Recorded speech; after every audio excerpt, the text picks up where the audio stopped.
walang sasantuhin. Basta't tiwali, gigisahin ni Percy Lapid. Si Percy Lapid, dito sa Lapid Fire. Lapid Fire. Percy Lapid, matatag na sandigan ng mamamayan. Pader na di kayang gibain. Ni naman, kahit mga ulupong sa pamahalaan. Lapid Fire. Lapid Fire. Lapid Fire. Magandang umaga. Congratulations. Tagahanga mo kami. Hindi mo lang nakakuha. Matagal na kami nakikinig sa'yo. Kasi magandang programa mo. Bukod sa mayroong tinatalakay na tama sa bayan, mayroong humor. At saka bilib ako sa'yo. Kasi minsan parang nagagalit yung babae sa'yo, pero hindi mo pinatulang, cool ka lang. Ang ganda ka, kung tino mo ka ako si Percy ka, magaling talaga. Kaya talagang ako, maganda ka makiharap sa tao. Congratulations, babati lang ako sa'yo at more power. Keep it up.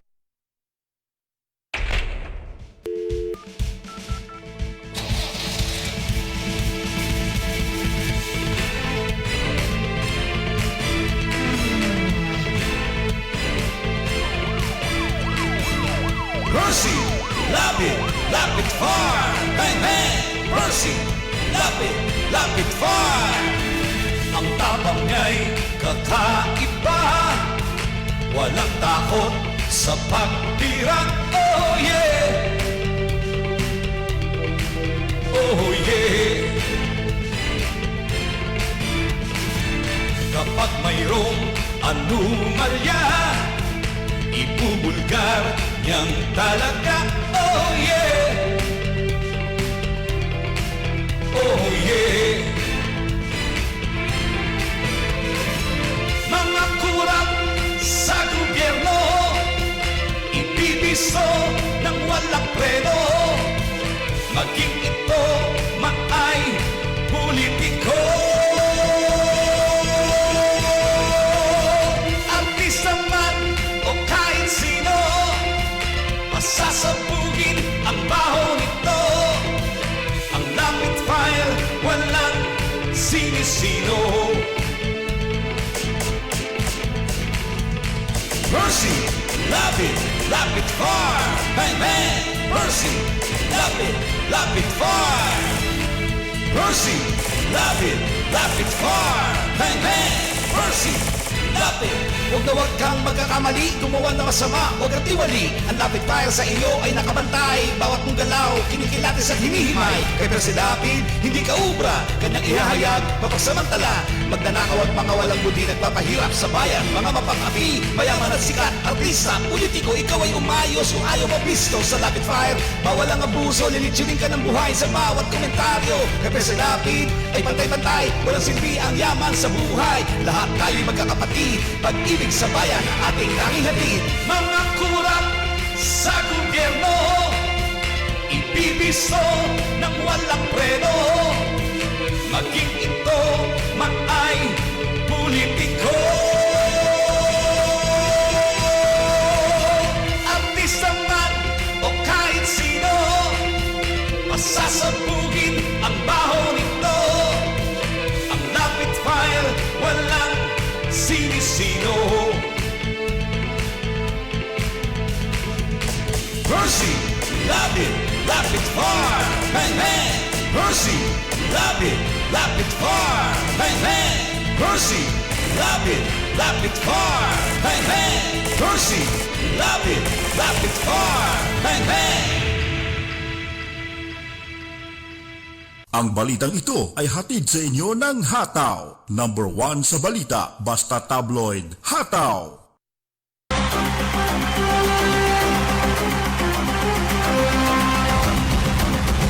Magandang gabi po mga kaibigan. Muli pong sumasa inyo ang palatuntunang Lapid 5 na tayo po ay napapakinggan Lunes hanggang Biyernes. Pagsapit po ng alas 10 ng gabi hanggang alas 12 ng hating gabi sa ating po yung live streaming. Samantala sa himpilang DWBL tayo po ay napapakinggan alas 10 hanggang alas 11. At syempre po tayo ay muling tatalakay ng mga paksa na ating pong pag-uusapan ngayong gabi. Sa mga nanonood ng ating live streaming, meron po tayong chat room sa gawing kanan ng ating live stream. Maaari kayong mag-type ng inyong mga reaksyon. Atin po yung babasahin sa kabuuan ng ating pagtatanghal. Samantala, maaari din kayong mag-text para sa inyong mga reaksyon o tumawag sa 0915-7070-625. Walang preno kung bumatikos. Malalim at makatwirang komentaryo. Mag-ingat ang mga politikong gumagawa ng kalokohan at baka kayo ay tamaan ng Rapid Fire!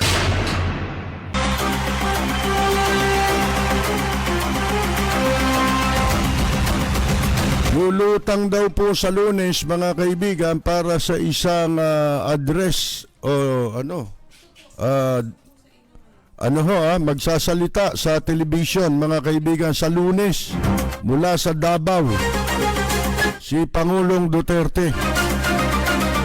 At alam ba ninyo na meron pong kumakalat na mga produkto ngayon,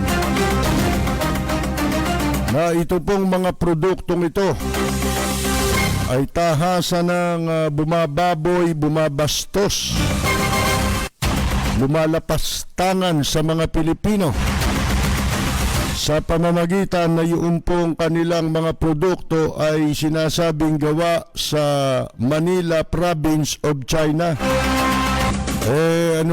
Pinadlock daw yung stalls lang, stalls yung mga nagbebenta. Bakit nawala yung yung mga views? Bakit pinadlock lang yung mga stall? Meron pa bang pinakamaganda niya kundi pauwiin yung mga inchik? Palayasin na rito yan. Lintik na mga kahayupan na yan, tahasan na yan. Face to face. Ewan natin mga kaibigan, ito si Presidente Duterte raw nakatakdang mag-deliver ng public address sa Lunes mula po sa Davao City, kung saan sinasabing nandun siya mahigit 2 linggo na ang nakakaraan, mga kaibigan. At ayon dito sa kanyang presidential spokesman na si Harry Roque, patuloy daw. Tingnan ninyo mga kasinungalingan, halo-halo ang mga sinasabi, paiba-iba. Ang sabi ngayon nitong si Roque, patuloy daw na gumaganap ng kanyang tungkulin si Presidente Duterte, at ito daw ay abala sa gabundok na mga mga paperworks, mountain loads ba, mga kaibigan, busy. Ano kaya mga nilalaman nun? ECQ, GCQ, MECQ, mga kaibigan. At ang sabi niya ni Roque, I can assure you, tinitiyak ko, that there will be another address on Monday. Sinisiguro niya raw. Anong oras ite-tape yan? At anong oras ipapalabas yan? Yun ang tanong dyan Ala naman, dami na nating nakitang video di ba? Mga video nakita natin ikaw pa nga ang ikaw pa nga ang lumalabas na pahamak di ba? Sipin mo binati mo ng good morning gabi yung inyong yung inyong taping, di ba? Mga kaibigan. Sabi niya, tinitiyak daw niya, the reason, ang dahilan daw why he stays, kung ba't nananatili doon sa Davao, para makaiwas sa coronavirus. Pero ang trabaho, but the work of the President continues. Ang trabaho raw ng Presidente patuloy naman.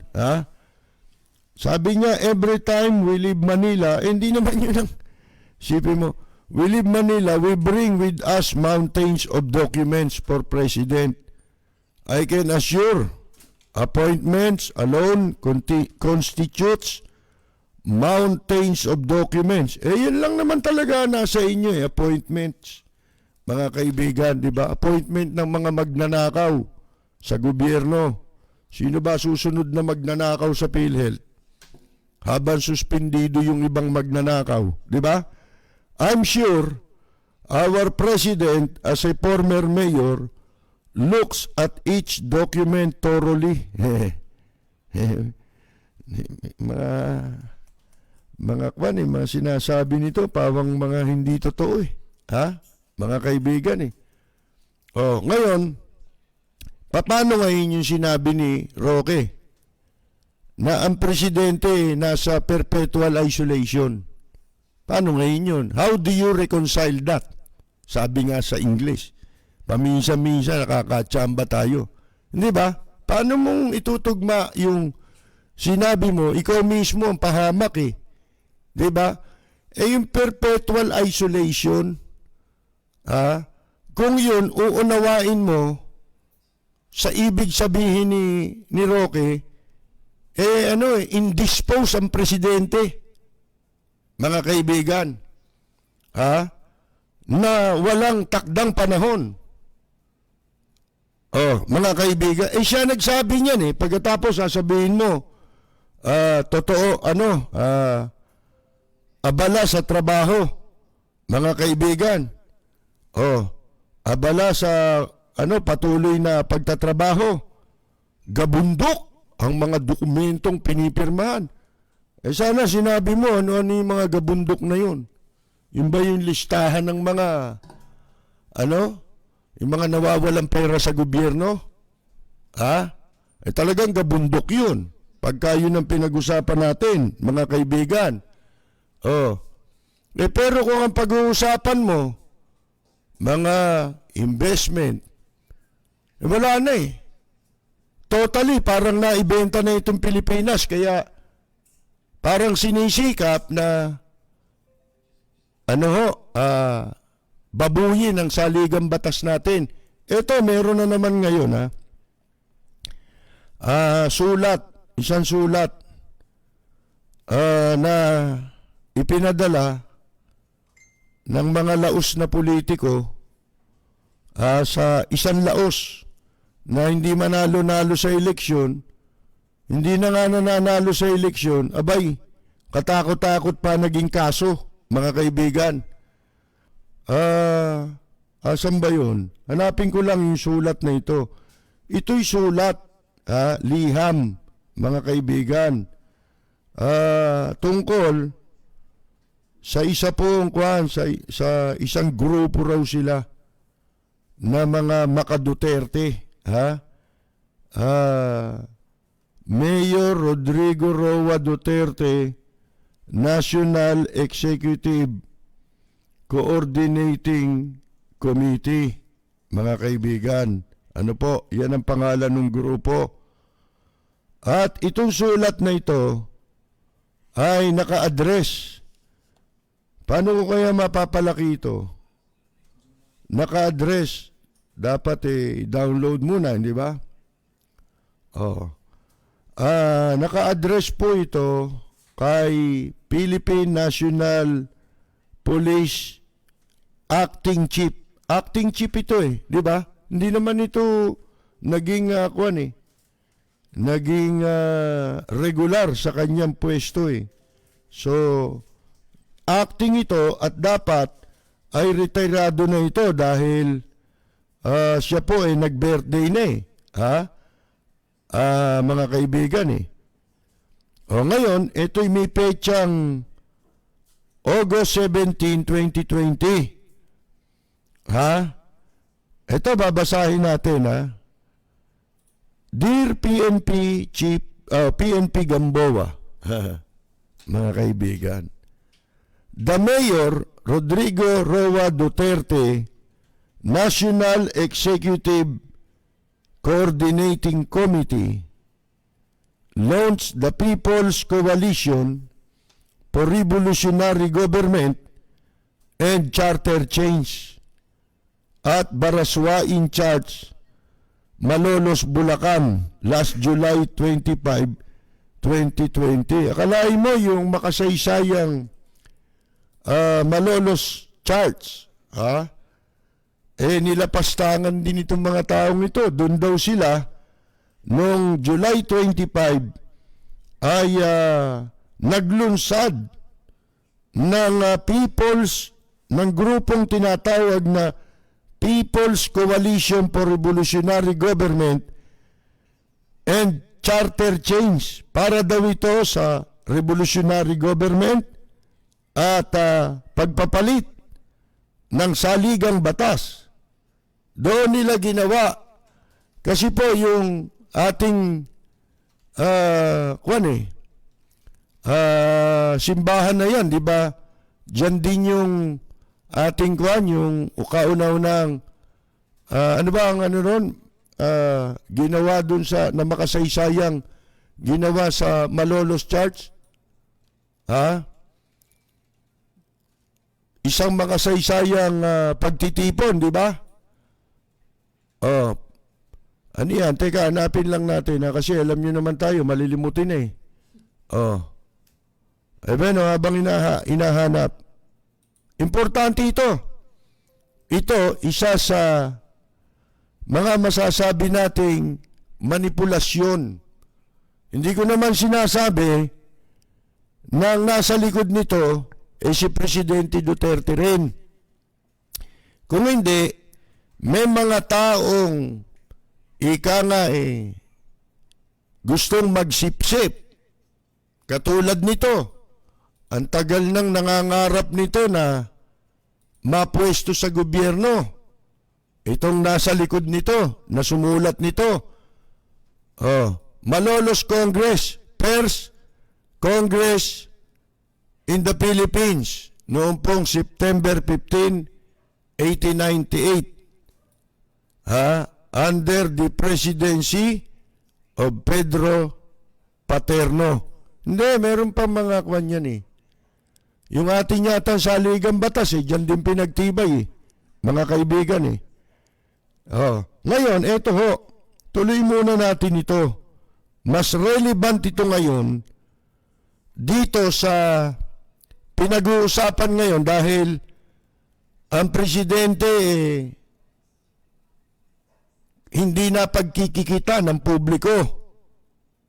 At ang suspecha nga po, naghihinala na ang publiko na hindi maganda. Merong hindi magandang nangyayari o hindi magandang lagay ni Presidente Duterte base na rin sa mga kuha ng video na lumabas kamakailan, mga kaibigan. At yung mga pangyayari doon sa video na yun, 2 video yun na pinagdugtong, di ba? Yung isa, kunwari, papunta sila ron sa meeting ng IATF, pero pagdating sa meeting ng IATF, iba na itsura niya. Di ba? Yung normal na itsura na niya, kumpara doon sa unang video. Nakakapraso na ipinakita ni Senator Bongo. Mga kaibigan, tuloy natin ito. The People's Coalition, ito yung grupo. Sino kaya miyembro nito? Baka tatatlo sila dyan Mga kaibigan alam nyo naman ang mga, kilala ko ang mga taong ito Ito'y sanay na mambola sa politika, sa kagustuhan makapasok, hindi naman makapasok. Mga kaibigan, kumakandidato, hindi naman manalo. Ito, basahin natin. The People's Coalition without members, dapat nilagay niyo yung without members. Now an aggregation, lumaki pa. Aggregation daw, of civil society. Ano? Baka evil society. Ito yung mga evil sa society. Yung mga nagpapakananang ganito. Bagay, walang kwenta ito. Kaya ko lang sinasabi sa inyo, talagang lahat ng paraan, yung mga lumololipap, sumisip-sip, buto sa administrasyon ngayon, lahat ng ng pag-uudyok, di ba? Umeepal sa madaling sabi. Para makapagpalapad ng papel, baka sakali makapwesto sila. Mabigyan ng pwesto. Nagbabaka sakali. Hindi naman masama yung maghangad ka ng pwesto siguro sa gobyerno. Pero kung ang maghahangad ng pwesto sa gobyerno, kamukha nito mga nasa likod nito, naku, matakot kayo. Mga kaibigan, mamaya sasabihin natin kung bakit. Ang sabi ano raw sila? Samahan ng mga civil society, non-government, political, patriotic organizations. Meron bang patriotic na pro-China? Meron bang patriotic na hindi kayo kumikibo, binebenta ang China o binenta na ang Pilipinas sa China? Nilalapastangan ang ating soberenya. Bakit hindi kayo diyan kumibo? Tapos, ang kakapal ng apog nyo, tatawagin ninyong patriotiko kayo. Lahat ng ika nga po hindi totoo, kinakapit sa sarili. Tingnan ninyo and freedom-loving citizens. Sipin mo to all over the country. Naku ng putya. Sa Makati nga lang, di ka nanalo, all over the country pa. Sino ka ba? Hindi ka naman kilala ron. Kahit sa Makati, patakbuhin ka ng konsyel, di ka mananalo Ilang beses nang tumakbo yan. Vice Mayor, talo. Mayor, lalong talo. Nagkakaso pa, patong-patong pa kaso. Mga kaibigan. Sila raw ay nakatakdang magtipon para lagdaan ang isang manifesto. Lalagda lang sa manifesto, gagawin pang kung sino-sino lang sila para mabola, di ba? Manifesto. Ang pamagat daw ng manifesto nila, dapahayag ng bayan tungo sa tunay na pagbabago. Ano? Kailan nagpahayag ang bayan tungo sa tunay na pagbabago? Puro panggagago itong nangyari. Di ba? Ngayon daw ito magaganap sa August 22. Madalit sabi, sa Sabado. At gaganapin daw ito sa Clark Angeles, Pampanga. Talagang kinikiliti si Pangulong Duterte. Magtagal ka sa pwesto. Sirain natin ang konstitusyon. After the said event, pagkatapos daw ng gagawin nilang yan. Sila daw ay magkakandak ng mga aktibidad, pambansang aktibidad. Manghihingi ng pera ito. Di ba? Walang mga pera ito Mga kaibigan Pangkampanya nga wala yan Kaya nung minsan, meron kaming common friend Akalain ninyo, hindi naman sa pagmamayabang inanyayahan tayo. Kami raw uminom ng konti. Nakilala ko to dahil nakikinig sa akin pinagbigyan ko naman doon sa top of the century. Di ko makalimutan yan pagdating ko ron, nando doon, 3 sila dinatnang ko. Di bali 4 kami, di ba? Pagdating ko ron, at 2 lang muna pala sila. Tapos may dumating na isa. Tinawag nila. Umupo na ako kaya lang hindi ako nagtagal mga kaibigan Kasi unang-una, hindi ako umiinom ng hard. Di ba? Iniinom ko lang beer. Eh, walang kwenta beer dun eh. Di ba? Carlsberg, walang umiinom nun eh. Di ba? Pinagpipilitan. Paano? May-ari noon at saka nung beer, iisa, si Lucio Tan, di ba? Kaya bawal magbenta ng San Miguel doon.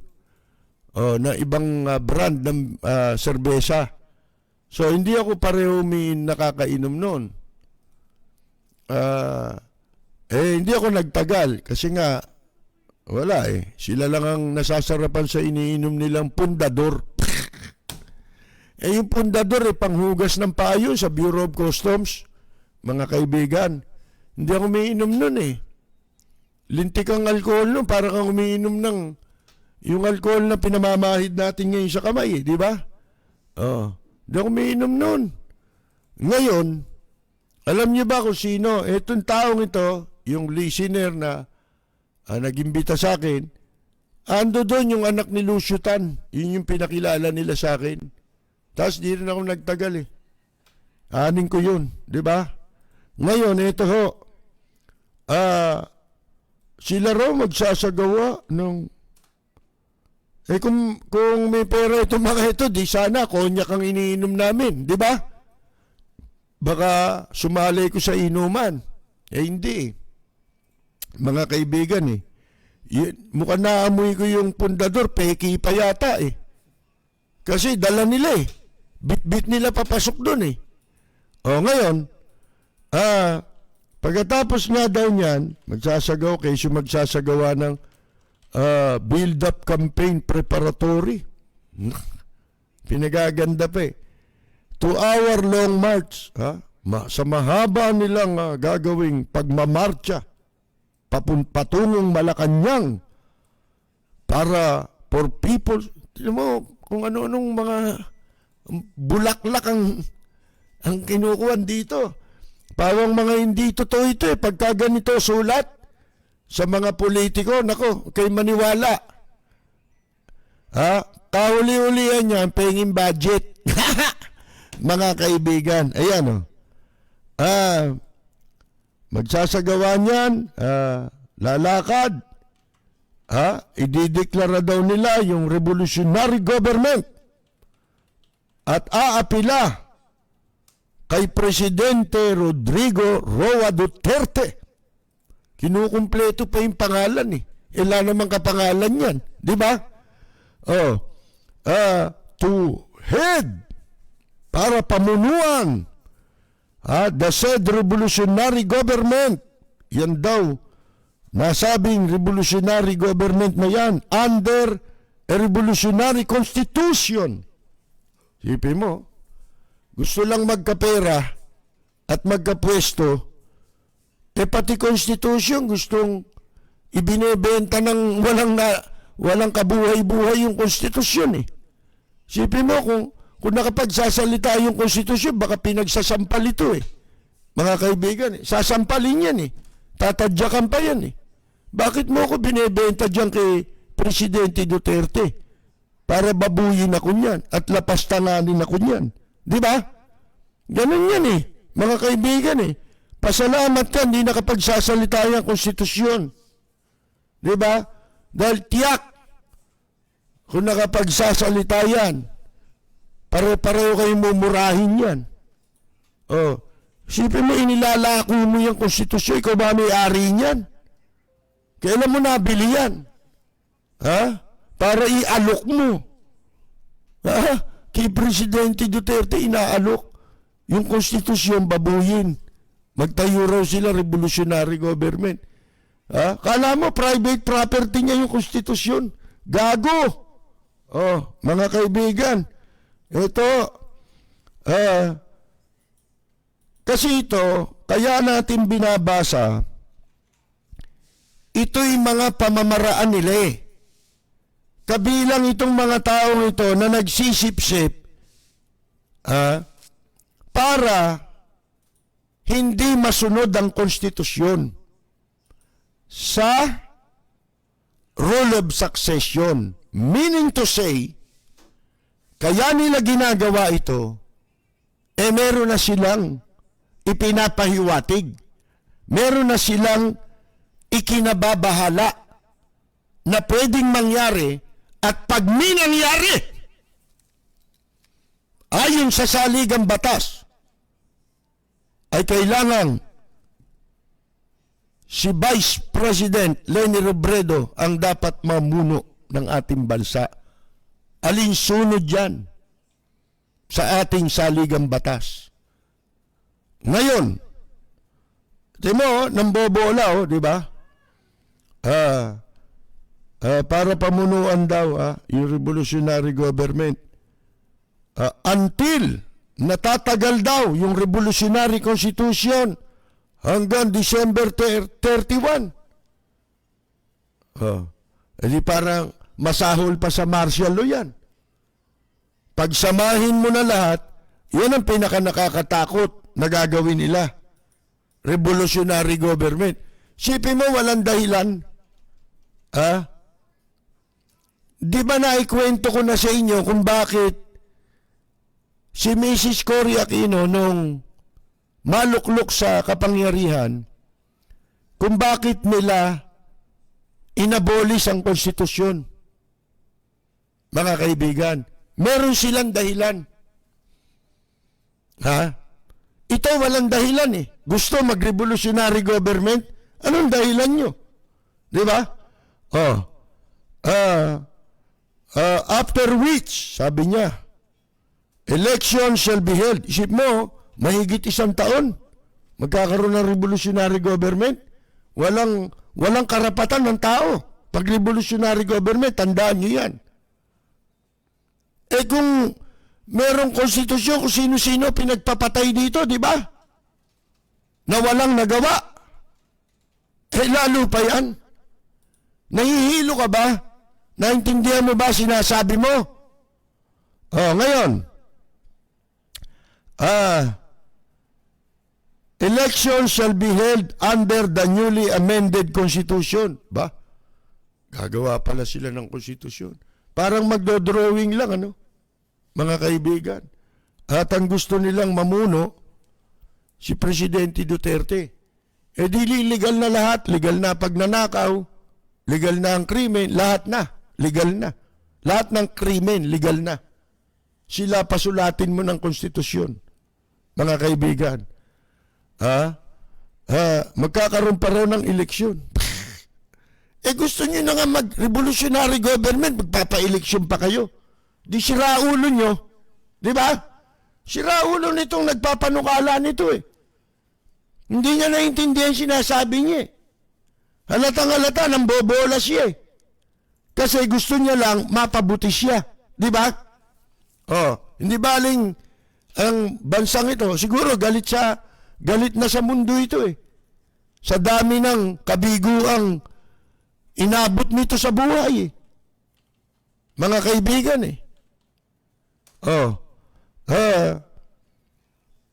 Ano raw yan?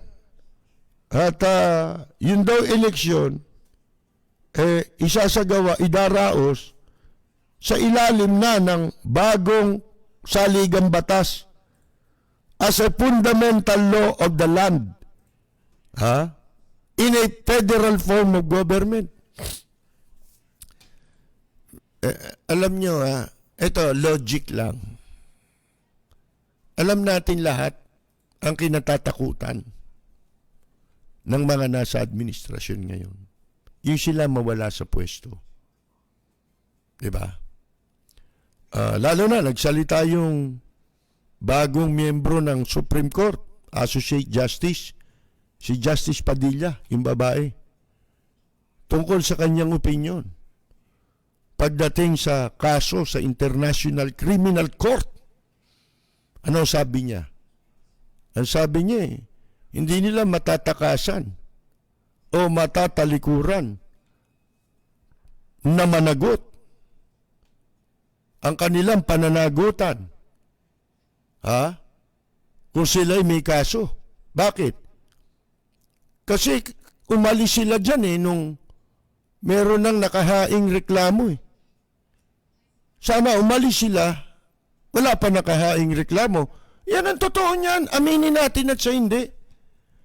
Ang pinagkakaabalahan nila ngayon ay lahat ng posibilidad na pwede nilang magawa upang manatili sila sa pwesto. Pero ito, tandaan ninyo. Kung paano silang hinahabol sa mga paglabag sa kaso na human rights, mga kaibigan, ganon din silang hahabulin at pananagutin. Hindi ko sinasabi, ito'y ina-advise natin sila. Sapagkat marumi na isip nito itong gumagawa ng mga, ito nagpapanukala ng revolutionary government. Ha? Mga kaibigan, gusto makinabang eh. Sila lang eh. Wala silang pakialam sa taong bayan. Isipin mo yan. Ha? Iyang revolutionary government, kung walang katok itong sumulat nito, ba't pa ako magpe-federal government? Naka-revolutionary government na ako. Diba? Bakit pa? Sa revolutionary government, lahat na magagawa ko na. Ha? Hindi na ako pwedeng habulin. Mga kaibigan, yun ang akala nila. Yun ang paniwala nila. Pero, siguro naman alam nila sa kanilang sarili na hindi naman sila mabubuhay ng 100 taon. Yun ang sigurado. Mga kaibigan, the principal objective, ito, ang pinakapangunahin daw na layunin na na isulong o sa pagsusulong ng revolutionary government through peaceful and non-violent means is to bring about a genuine change. Para daw, ito raw pagsusulong ng revolutionary government sa mapayapa at hindi marahas na paraan para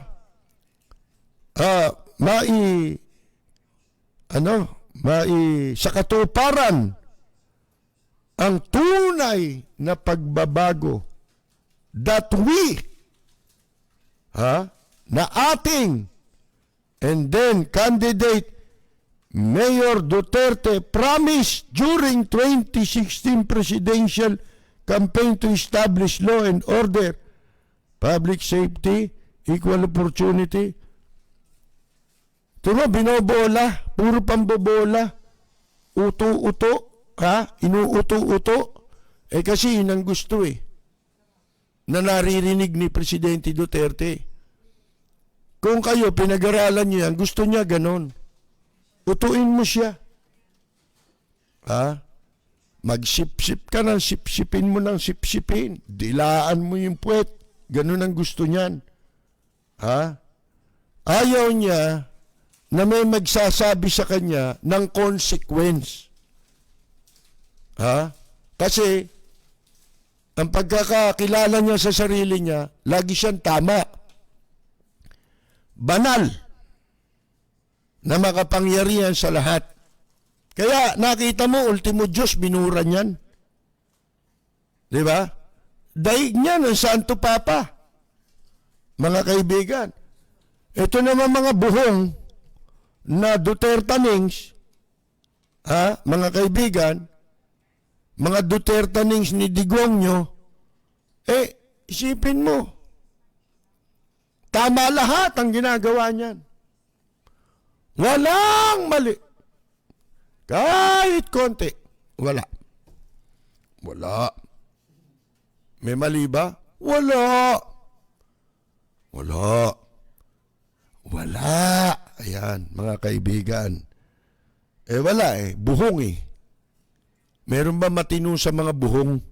Diba? Ayan po. It is for the reason that we seek an audience ba? Gustong magkaroon ng personality na nakakausap ang Chief PNP. Ha? Kami mga tao ni Duterte. Yan ang impression, di ba? Alam na alam ko mga kuwan ito mga kaibigan eh. Ito'y nagsisimula pa lang eh. Buko na eh. Ngayon, gusto raw nila makaharap. Ha? Maaari daw eh, August 20, 1:00 ng hapon. At kung gusto nyo raw ng karagdagang impormasyon o kaya pagliliwanag, ang inyong tanggapan ay maaring makipag-coordinate direktamente sa isang Maria Isabel Lazada, Chief Secretariat. Dito makikita mo, house show ito eh. Mga kaibigan eh. Bakit? Secretariat eh. Meaning to say, wala hong opisina ito. Ang gamit ho, telephone number eh. Cellphone number.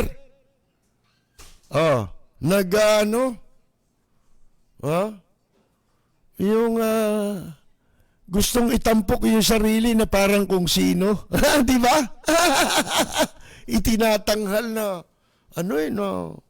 bright eh. Mga kaibigan, napakatalinong tao. Jesus Mariosep. Kung matalino yan, hindi niya gagawin to eh. Alin ako, Chief PNP, mabasa ko ito. Kung hindi tanga itong PNP chief, mga kaibigan, ibabasura ko ito. Di ba? Tatapong ko sa basura ang sulat nito. Ang balak nito,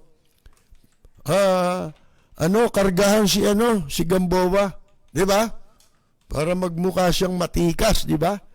Ang dating niya ron, kasi ginamit niya, opisina siya, andun yung pangalan ni Duterte sa samahan na hindi naman nakarehistro eh. Di ba? Nakarehistro ba yan? Mga kaibigan, pagka nakaharap na niya yung PNP chief, isipin matalino siya, no? Kasi ang nilalayo niya eh, mapalitan ng konstitusyon eh. Hindi ko na babanggitin sa inyo pangalan ha. Kawawa naman tao ito. Eto ho, nung panahon ni Mrs. Cory Aquino, naitalaga ito sa PCGG. Agent, fiscal agent ng PCGG, ng Presidential Commission on Good Government, na bandang huli naging bad government. Alam niyo ba, buwan lang ang inilagay nito eh. Sinipa ka agad eh. Ewan ko kung ito yun. Naitalagay ito sa, akalain ninyo sa Manila Bulletin.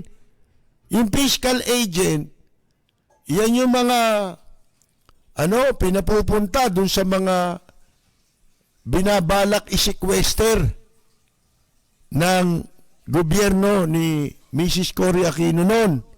Yan ang pinadala ro sa Manila Bulletin. Nagalit yung may-ari ng Manila Bulletin dyan, sinumbong eh. Di tanggal siya. Siguro, alam nyo na, ang plano,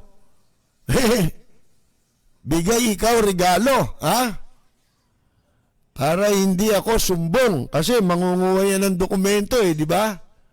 Ikaw, kronika, barkada ka ni Marcos, iimbestigahan ka. Yun yung trabaho nila. Siguro, na natin imbestiga to. Ikaw, bigay na lang akin, di sumbong ngayon, si Don Emilio, tanggal siya. Di ba? PCGG, Simula nun, wala na ho nangyari dyan. Pagkatapos, tumakbo yan ng konsehal talo, Vice Mayor talo. Tumakbo Mayor talo. Ano inabot? Puro kaso inabot niyan. Mga kaibigan. O tanungin niyo si Vice President Binay, tsaka yung mga anak ni Binay, alam sigurado yan. Di ba? O kung sino yung taong yan. Hindi ko napapangalanan. Ito yung mga ano ito eh. Mga nagpapanggap ito eh. Mga kaibigan. Wala. Sino sasama sa inyo? Ha? Oh, mga kaibigan. Wala yan. Gagamitin lang kayo niya. Gahanap lang ng koneksyon yan eh. O, isipin mo yan. Katapos, kasi hindi ka panipaniwala eh. Revolutionary government. Ba't magpe-federal pa kayo? Alam mo yung revolutionary government, kailangan may dahilan ka para mo ideklara yan. Ba't mo ideklara? May gulo ba rito? Kayo nga, ito nga ang gobyerno magulo eh. Di ba? Di ba, mga makikita mong gumagawa ng krimen ngayon, mga pulis lang, di ba? Ultimo pulis, militar, pinapatay nila eh. Wala, pulis lang eh. Kamakailan, pulis, sabit na naman eh. Di ba? Yung mga pulis doon sa Ilocos, nan-rape ng bata. Sipin mo yan, pinatay pa yung babae. Mga kaibigan, wala ito. Tandaan ninyo, merong samahan sa mundo, United Nations. Kasama sa mga inirespeto mo ang demokrasya sa Pilipinas. At pag yan, ito'y ano lang advice lang ito, unsolicited advice o paalala. Paalala na lang.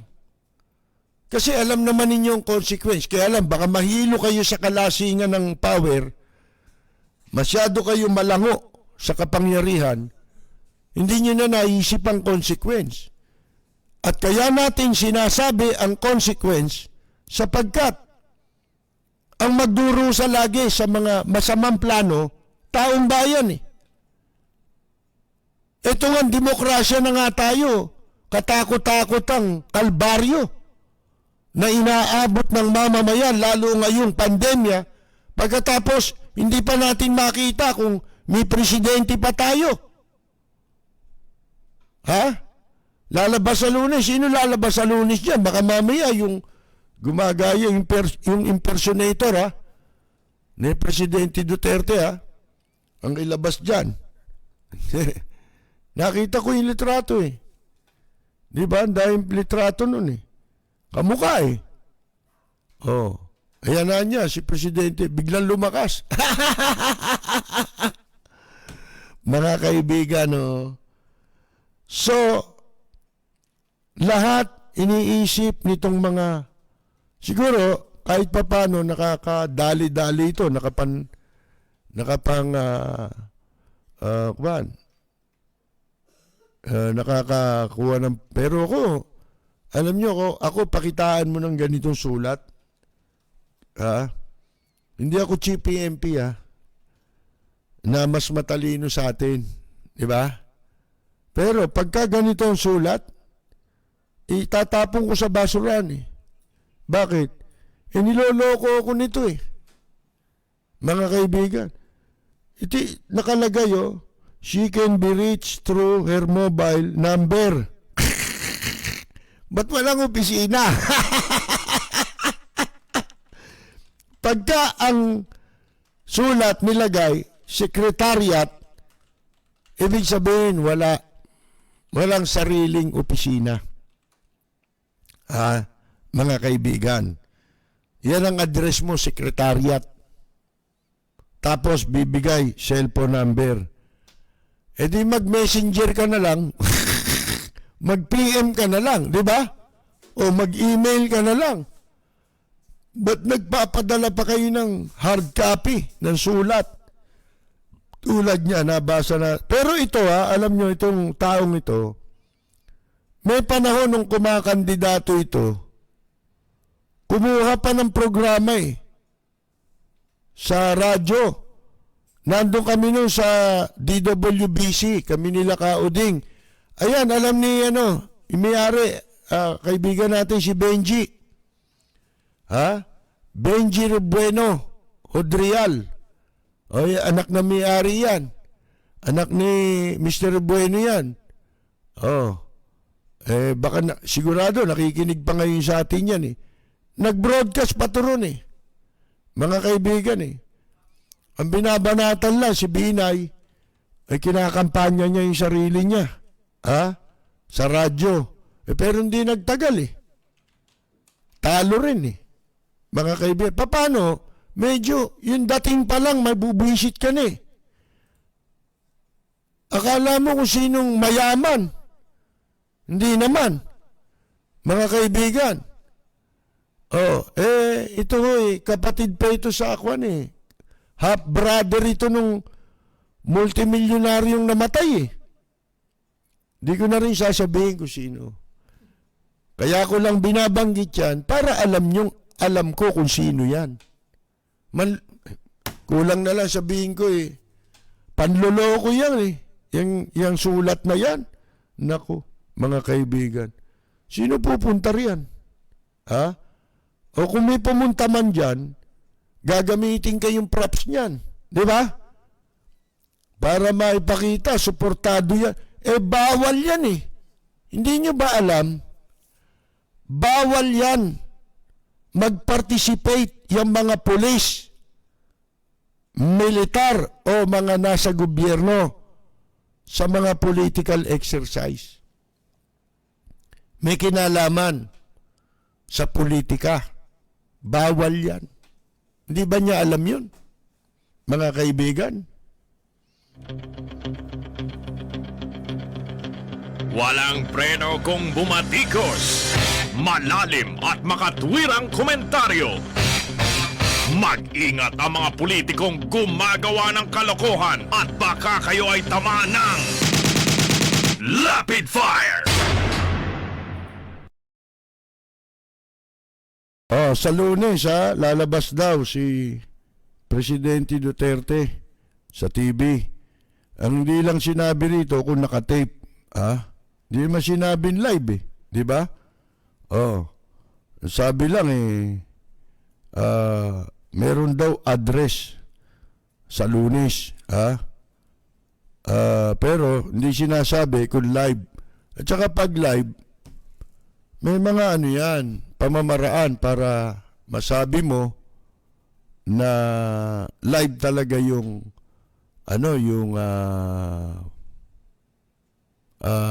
yung pagharap. Unang-una, yung dyaryo, doon mo pakita. Kasi video yun eh. Hindi mo yun. Hindi mo mariritoke yun. Doon mo pakita. Di ba? Pagkatapos yung mga lumabas na litrato, di ba? Yung nagsasalita na siya, yung supposed to be meeting ng IATF. Mga kaibigan, iba yung oras sa relos. 9:30 yung relos. Ang sabi, 11 daw yun. Mga kaibigan, 9:30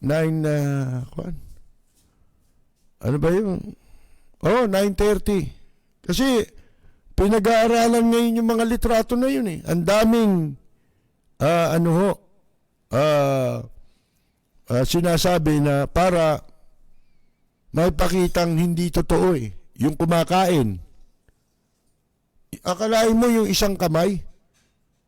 Yung isang kamay dito, yung braso. Kamay mula kamay hanggang braso. Pagmasdan mo yung pagitan, ang laki. Kaya ang laki nung isang kamay Ang haba nung isang kamay.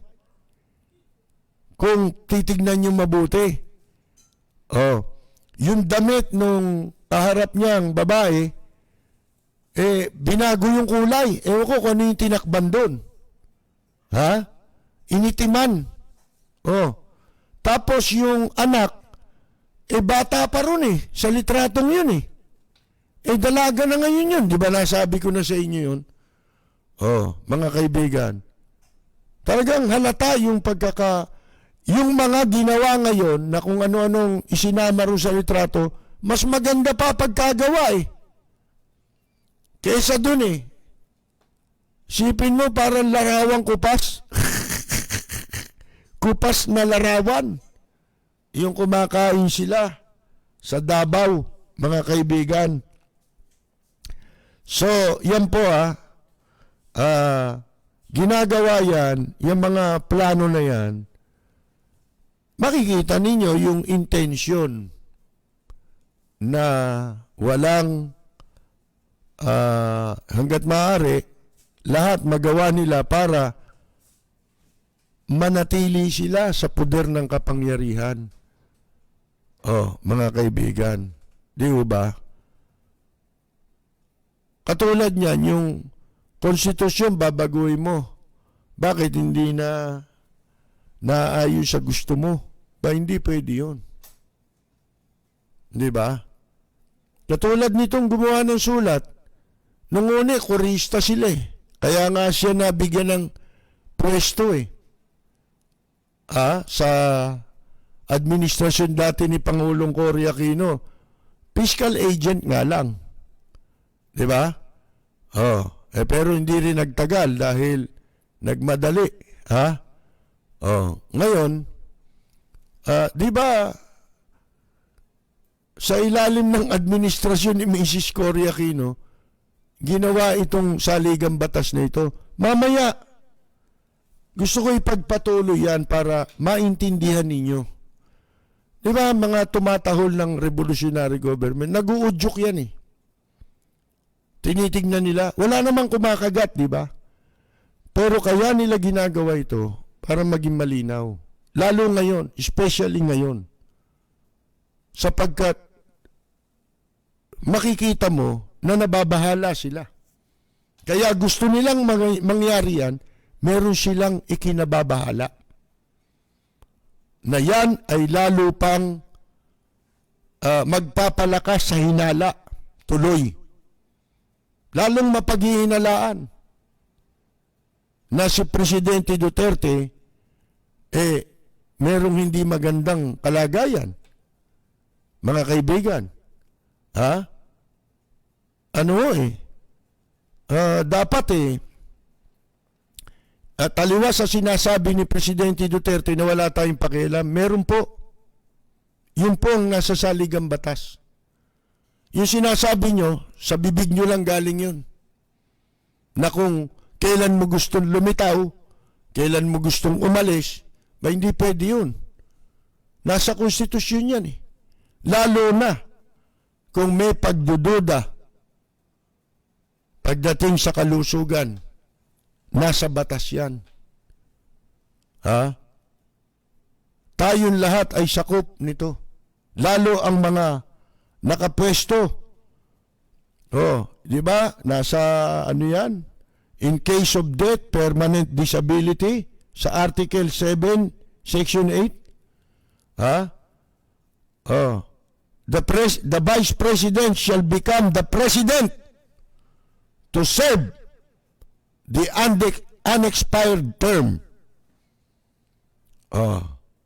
Sa Section 12 ng parehong article, Article 7, in case of serious illness of the President, in case, di ba? The public shall be informed of the state of his health. Hindi karapatan. Di ba? At sila ang binibigyan sa ilalim ng batas ng obligasyon. The public shall be informed of the state of his health. Responsibility nila na ipaalam ang estado sa kalusugan ng presidente. Mga kaibigan, ibig sabihin, may tungkulin kayo sa taong bayan, kayo yung inaatasang ipaalam ninyo sa publiko. At kaming publiko ang may karapatang makaalam yan. Alam nyo, siyempre nga naman, kung revolutionary government, ipipilit nyo, asan ang dahilan nyo? Paano mo i-justify yung revolutionary government? Wala naman sa konstitusyon yan. Oh, sige nga. Paano mo i-justify? Kaya nga sabi ko sa inyo, si Mrs. Cory Aquino, kahit ganon, nung araw, hindi niya inabuso ang kanyang kapangyarihan. Nung ang umiiral pa revolutionary government. Panay ang rally namin noon, ha? Sama ako sa mga loyalist rally. Mga kaibigan. Hindi kamukha nitong mga loyalist sila nung nakaupo si Marcos. Ha? Tapos nung nawala si Marcos, ang nagrarally, yung matatanda, yung mga hindi nakinabang kay Marcos. Nung nakabalik na naman si Marcos, yung anak naman, doon naman sila nakinabang. Nakasabsab naman sila. Yung mga matatanda na nagsisipag-rally noon. Mga lola kasama namin, bata ako pa noon. Sipin ninyo. Oh. Kahit ganon si Mrs. Aquino, yung gobyerno ni Mrs. Aquino noon, hindi nila, ako sinasabi ko kung ano yung ginawang mabuti, kung ano yung ginawang masama. Hindi ba? Kasi wala tayong partido eh. Bakit ako mamamartido? Hindi naman ako politiko. Bakit? Kakandidato ba ako? Hindi naman ako kandidato eh. Kaya wala tayong karapatan.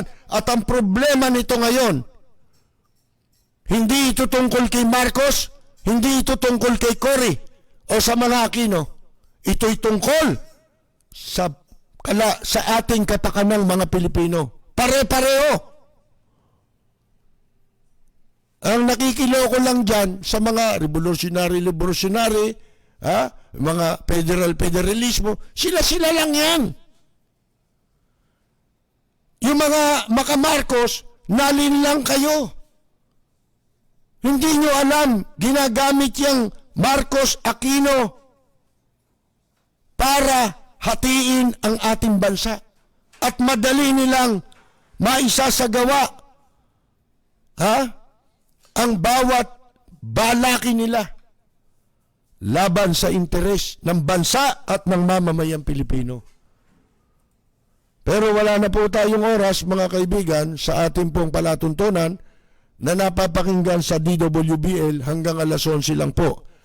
Pero wag kayong alis dahil ilang saglit lamang, pagkatapos lamang ng ilang mensahe, magbabalik po tayo sa ating pong live streaming hanggang alas 12 po ng ating gabi. Mula sa top-rated music station ng dekada 80, ang WBL. Tuloy na naglilingkod sa inyo sa pamamagitan ng magaganda at pining-pining programa. Mula Lunes hanggang Linggo, aalawin kayo ng aming kilalang mga komentarista at public service program. Ito lamang sa himpilan ng DWBL.